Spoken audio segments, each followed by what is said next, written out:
অতিপাত মহ মাখি উপদ্ৰৱ হ'লে আপোনালোকে এনেধৰণে ধূনা চাৰিওফালে ধূনাৰ ধোঁৱাৰ দিব আৰু বসন্ত দেখা আই দেখা এইবিলাকৰ পৰাও আপোনালোকে হাত সাৰি থাকিব পাৰিব। মহ মাখিৰ পৰা হাত সাৰি থাকিব পাৰিব আৰু জলবায়ু বহুত নিৰ্মূল হ'ব, পৰিষ্কাৰ হ'ব, মহ মাখি আঁতৰিব, বেয়া দুৰ্গন্ধ আঁতৰিব। গতিকে আপোনালোকে ধূপ ধূনা ডেইলি ব্যৱহাৰ কৰিব। তেতিয়া আপোনালোকৰ জ্বৰ, কাহ আৰু আই দেখা বসন্ত দেখা এইবিলাকৰ পৰা আপোনালোকে হাত সাৰি থাকিব পাৰিব। জলবায়ু নিৰ্মল হ'ব।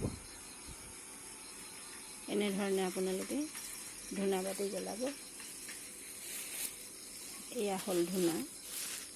আপোনালোকে এয়াই ধূনা।